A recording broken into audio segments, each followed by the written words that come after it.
رونگٹے کھڑے کر دینے والا کلام ہے یہ، یعنی انسان کے اوپر رقت طاری کر دینے والا، رلا دینے والا کلام، دل پر اثر کرنے والا کلام، دل پذیر، اثر آفرین۔ اور کن لوگوں کے رونگٹے کھڑے ہوتے ہیں اس کلام کو پڑھنے اور سننے کے بعد؟ جن کے دل میں خشیت ہوتی ہے، اللہ کا ڈر ہوتا ہے، جو رب سے ڈرتے ہیں، اور پھر ان کے جسم اور ان کے دل نرم ہو کر اللہ کے ذکر کی طرف راغب ہو جاتے ہیں۔ یعنی جب رونگٹے کھڑے ہوتے ہیں اللہ کے کلام کو سننے کے بعد، تو پھر ان کے دل نرم پڑ جاتے ہیں، ان کے جسم نرم پڑ جاتے ہیں، اور پھر وہ اللہ کے ذکر کی طرف راغب ہو جاتے ہیں۔ یہ ہے اللہ کی ہدایت۔ اللہ تعالیٰ جسے چاہتا ہے ہدایت دیتا ہے، اور جسے اللہ گمراہ کر دے تو اسے ہدایت دینے والا کوئی نہیں۔ تو کیا وہ شخص جو اپنے آپ کو عذاب سے بچائے قیامت کے دن اپنے چہرے کو، تو اس شخص کی بدحالی کا کیا تم اندازہ لگا سکتے ہو، جو قیامت کے روز عذاب کے سخت مار اپنے منہ پر لے گا؟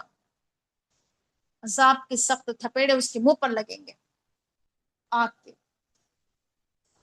اور کہا جائے گا کہ ظالموں سے کہ تم اپنی کمائی کا مزہ چکھو، گناہگار لوگوں سے کہا جائے گا۔ ان سے پہلے کے لوگوں نے وہ جھٹلایا تو ان پر عذاب آیا وہاں سے جہاں سے انہوں نے سوچا بھی نہیں تھا۔ بس اللہ تعالیٰ دنیا کی زندگی میں انہیں ذلت و رسوائی کا مزہ چکھاتا ہے، اور آخرت کا عذاب تو اس سے بھی زیادہ بڑا ہے۔ یعنی ایسے لوگوں پر پھر دنیا میں بھی عذاب آتا ہے، دنیا میں ذلت و رسوائی کا سامنا کرنا پڑتا ہے، اور آخرت کا عذاب تو بہت بڑا ہے، کاش کے لوگ جان لیں۔